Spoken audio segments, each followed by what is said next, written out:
never see the world in color. I never seen the world in color. So I guess let's just start off by kind of introducing yourself to those who may not know you. So I'm Rachel Chinouriri. I am 22, almost 23. I'm a singer-songwriter from London, mainly from Croydon, and I write like indie alternative music. And what artists have you been listening to recently? Who's in your daily rotation? Or daily rotation includes a lot of Celeste, a lot of Sam Fender, a lot of Billy Martin, a girl called Etta Marcus. She only has one song right now, but I'm really obsessed with her. And yeah, so those are like my top 4 currently. And Billy Martin, is that new Billy Martin or Billy Martin? All of Billy Martin. I'm like all of the Billy Martin.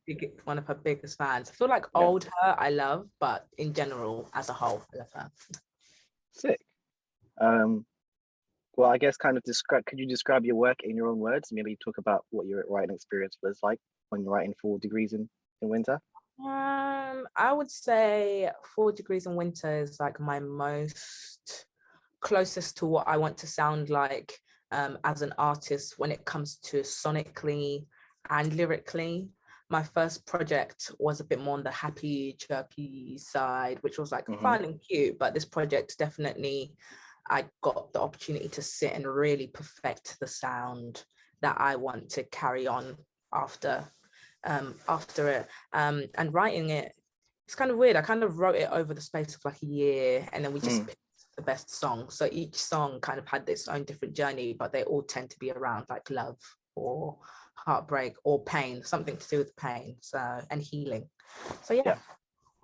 So what made you want to go away from that kind of chirpy positive side to where you are now? I feel like music is kind of like therapy for me. So whenever I write about something or a situation that's happened to me or my friends, I feel like I've kind of let it go. And when I choose to write like that, I realize that it's kind of like my best writing usually. So when I sing, I don't tend to sing about happy stuff, because when I'm happy, I feel like I have nothing to speak about. I guess my songs are kind of like complaints, like I have something to complain about, I can write about it all day long, but once it's out, it's there. So I tend to write about more negative stuff in general. And I feel like with music, I connect to music where it's lyrically a bit sadder, because it feels a bit more healing than anything. And then if I want to be happy, I'll go like meet my friends. I get that completely. And shameless plug for those who are watching, like I say, 4 Degrees in Winter, the deluxe isn't out now. Check it out. Yes. Follow Rachel on the socials and stuff. Thanks. So this spotlight, we wanted to kind of highlight your most recent single, If Only. Yes. Do you want to tell us a bit about that song and maybe a bit about the lyrics, the meaning behind it, and how you wrote it? When I wrote If Only, I wrote it so many years ago with a guy called Jack Sibley and a guy called Daniel Hilton-Nuama, and I was in Bristol in his house, and we were kind of we were having a really productive like 3 days at his house, just writing loads of different songs, and I wanted to make like a campfire-ish, not nursery rhyme, but you see, a catchy, simple song, because those simple songs really resonate with people longer. I feel like as much music as we listen to in the world, sometimes it just goes back to the basics of a cheery, chirpy song, and I wanted to make something in that world which everyone could sing along to pretty easily. And I just was like, I never see the world in color, I pray for things I can't afford. And it was just originally just a very chirpy campfire guitar song, and that was the feel I was going for. But then when I was writing it, I was thinking about how grateful I was feeling at that time that I managed to quit my job and be sitting in a house in Bristol making songs as my job. And sometimes I forget how privileged and lucky I am to be in that position, and that when I have money, I need to remember that, and when I don't have money, I need to remember that. So it's just about the balance of being happy and being grateful about stuff, and remembering that there's people who have less or are in less fortunate situations. So yeah, that's If Only. I think that's a great ethos to live by, and it's a great reminder, like you say, of life. There are ups and downs. It is a roller coaster. So Mhm. enjoy the good times and prepare for the bad times. Exactly. So many people lose out on enjoying good moments because they're constantly stressed out. And then when they're really in dark, low moments, they're like, oh, damn, I've never been happy. But it's because you don't enjoy the happy moments when they come to you. Uh-huh. And So, yeah.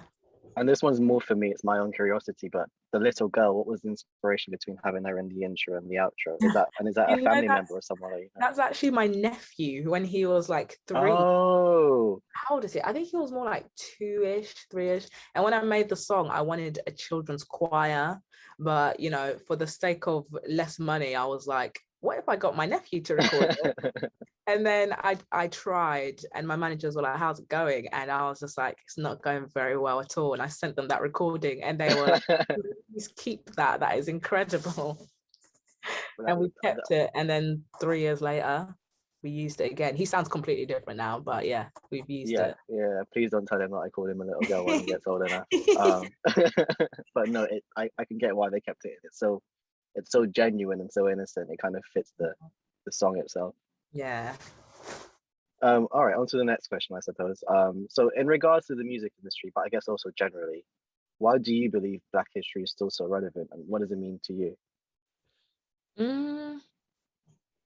I feel like it's just Black history in general has been so filtered out, been so manipulated, been so changed, been so kind of drowned out in society that it's important to uplift it. Because I remember being in primary school, I never learned any of this sort of stuff.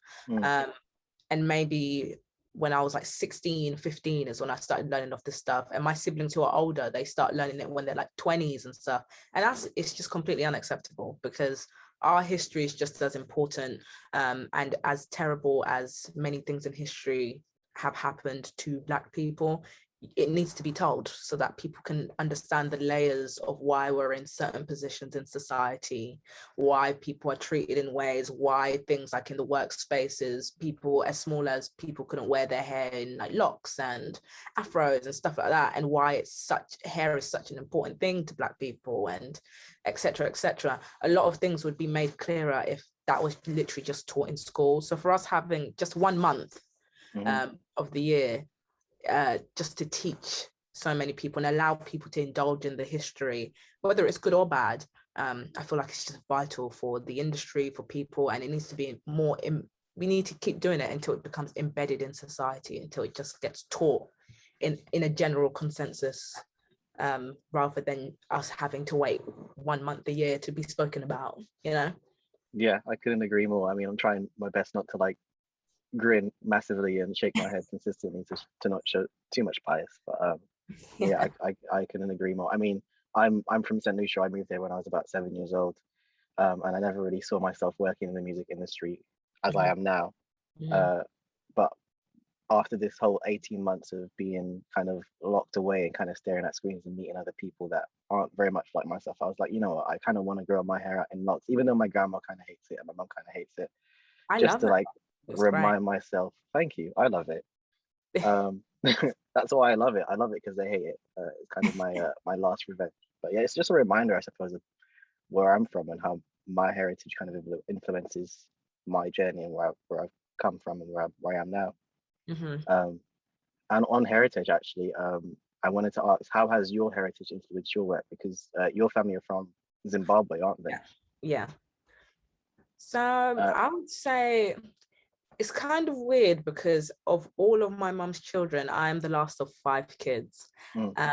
My siblings are very involved in their heritage because they were all born in Zimbabwe. They all lived in Africa, but I've only been in the UK. I can't speak the language. I can understand it, but I can't speak it for some weird reason. So my relationship with my culture has been, I feel kind of like an outsider watching people live my heritage. Even within my home, it was kind of like watching them through a glass box, because they would all speak in their language and then they'll turn to me and speak to me in English and then turn back, and it was a very outsider's perspective of my own culture, but I still feel it in my spirit. And then when it goes into my music, the music I make, my family would be like, oh, it's, you know, this is English music, this is white music, da, da, da, da. But then I never saw it as that. So mixing the two with what I know with, for example, South African a cappella music and then indie music, I've kind of naturally delved both of them in a really weird way. So that's how my heritage kind of comes in line with my music when it goes. I think my melodies and my harmonies 100% is from my South African and Zimbabwean upbringing. And then the indie side is what I've learned from being just a UK girl. So yeah. And then do you get to go back often? Do you get to visit? I mean, Corona aside. The thing is, I actually went back last year. There was a pocket when I could go back. So I went back last year, December. But before then, the last time I went back, I was 13. Okay. So it was a very, very long time ago. I want to see if I can go back again this year. It's just very expensive to fly there. But yeah, I've been back twice, and each time it's just incredible. You just feel very at home. And it's weird because I didn't realize that I wasn't at home in the UK, but when you're around everyone that looks like you and culturally has the same mindsets as you, you don't feel like an outsider. It's not like I'm walking in the streets and you notice eyes. You just kind of feel invisible, which is great.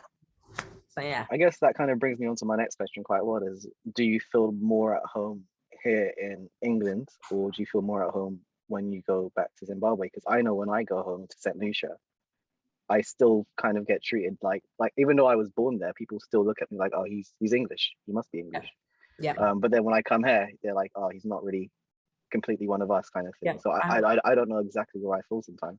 I have the same thing as you. I feel like when I was 13, I fit in a lot more, but because I couldn't speak the language, that was the one boundary that I kind of had. But because I was with my family, they all knew how to reply to me properly, and my cousins knew and stuff like that. But when I went back last year, I've now, like in Zimbabwe, tattoos isn't really a thing. So I've got like tattoos, and I still can't speak the language, and my makeup's different and stuff. And it's like I went there feeling, you know, like this is my people, this is my home. But then as soon as I opened my mouth, I would notice how people try and shift and be like, oh, you're from London, you're from the UK. And I was just like, no, I'm from here. This is my home. But yeah, it's like I kind of don't really feel at home anywhere. But I know that if I lived in Zimbabwe for like a year or two and could speak the language, I feel like Zimbabwe would be my home. And I think it's just the language barrier which messes me up. And do you want to have a home there, or do you think you'll have your home here? 100%. Somewhere else? I feel like the UK has fed me a lot of great things, you know, minus the layers, you know, which can go back to like race and stuff like that. I've learned a lot culturally. The freedom creatively is like no other here. So it feels like this place is my home. But then I'm like, in the future, if I had a choice, I need somewhere where there's some sun. I can't do it anymore. It's too cold. It's too cold. And then I'm just like, I don't really want to go to America, but then maybe I'd go back to Zim. I feel like I'd probably have a home in Zim. My parents have one, so I'll probably have one in Zim. Inshallah, we'll see. Yeah. Are there any figures from Black history or Black history music in particular that have influenced you? You know what's a weird one? Not weird one, but you know Stormzy. Yeah, I do know Stormzy. Yeah, it seems really weird, but his story is so inspiring. Like, isn't because I make indie music, maybe that's why I think it's like weird, but because I'm pretty sure he's from like Croydon, South London, and then because I love like drill music and I see so many Croydon boys doing drill and the lifestyle they live in general. So to see someone hit not even just UK success, the level of success he's hit, but also still help his community. And then now he doesn't even have social media and he's still absolutely killing it. I just feel like as a figure of, especially what Black men go through, you just feel really proud. As a Black woman, I just feel really proud to see a young Black man turn into something like that. Even though I'm younger than him, it's just like, that is such a good inspiration, and someone who should be, you know, elevated for what they've done, and shows that many other Black men in like these environments can do exactly what he's done. So yeah, that's someone who is a bit more of the random side, but yeah, inspires me. And then another one more in my field is Leanne Lahavas. I love her so much, and everything about her I just adore. Yeah, she's really, really cool. And yeah, they're both very down to earth people. They seem like it anyway, even though that they're super mega stars. So Yeah, shout out exactly. to them. Exactly. And very much appreciative of like what Stormzy does with his the murky side, with like opportunities for young people, like especially young Black people as well. So shout out to Stormzy and Murky for that. So this year you were nominated for 2 Ivors. Can you tell us a bit more about what the Ivors means to you, or an Ivor would mean to you? I mean, an Ivor, I just never really saw myself ever being nominated for something.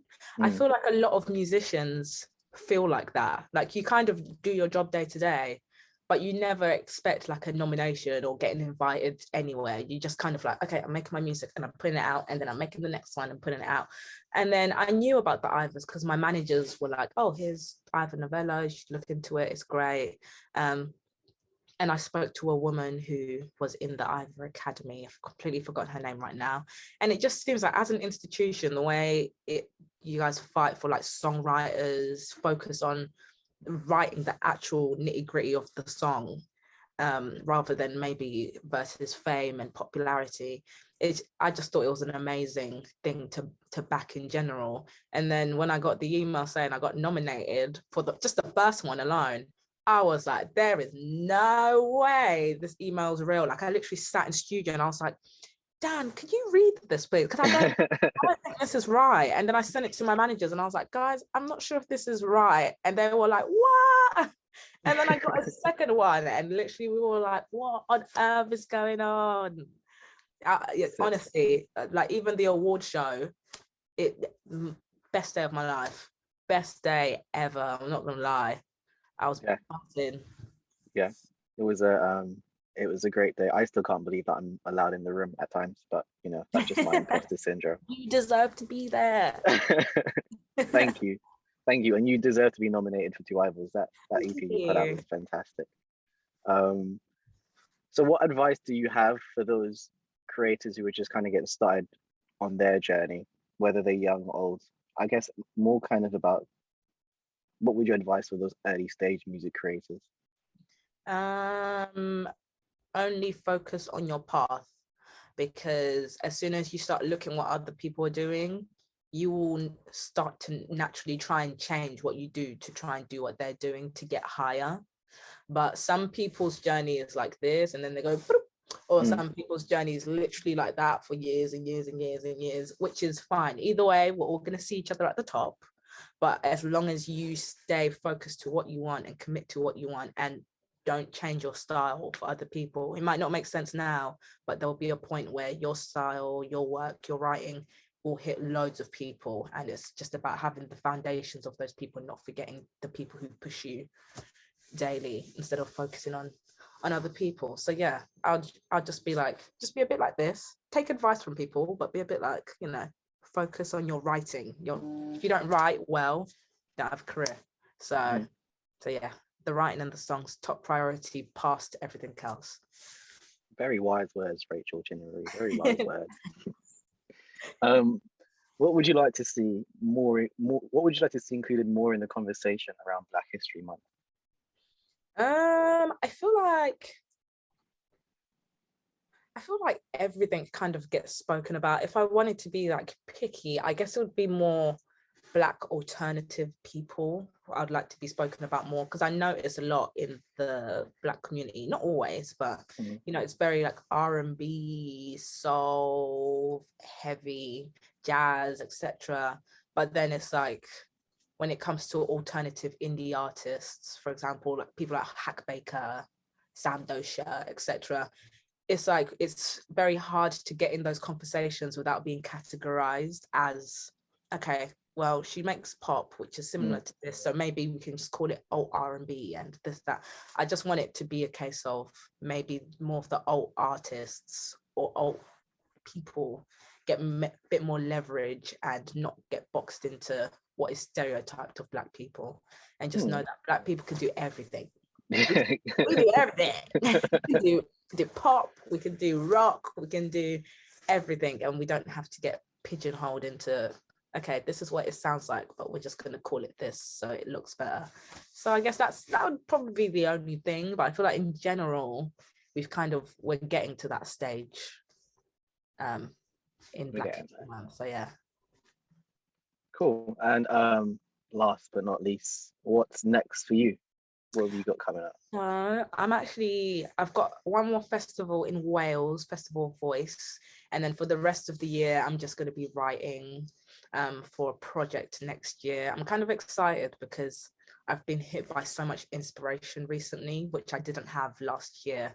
So I feel like I'm kind of catching up on all the songs that I didn't write, and I'm catching up on them now because I've been writing, like I'm coming back from sessions for like 3 days with like 6 songs. So it's like, and they're all like pretty good songs. Yeah. They're not songs where it's like, they're actually like possible contenders. So yeah, as long as I keep going at that pace, that means by January, February, I'm gonna have like massive folder of loads of songs, and I'm very excited to hit February and be like, right, here's 50 bazillion songs. I'm looking forward to it too. I'm very excited as well. Yeah. And don't you have a tour as well next year? I Oh my believe gosh. you do. Oh my I'm pretty God. sure I bought a ticket for that. My managers are gonna hate me. They're like, how did you not speak about that? Yes, I'm going on tour in April. You're gonna come? Yeah, I'm coming to the one in Earth. I live down the road, so why not? Yeah, bring all your friends. I will. I'm not like scared, but I am a little bit scared because it's the biggest venue I've ever had to sell out. And even when they were telling me, I was like, no, please, no. They were like, no, you can do it. And I was like, ooh. So yeah, I'm very excited for it. But yes, in April, and everyone should come down. Sick. Well, that's all I think we have time for. Thank you so much for your time. I'm going to stop the recording now so we can stop being YouTubers. Hi guys. That was. I never see the world in color. I pray for things I can't afford.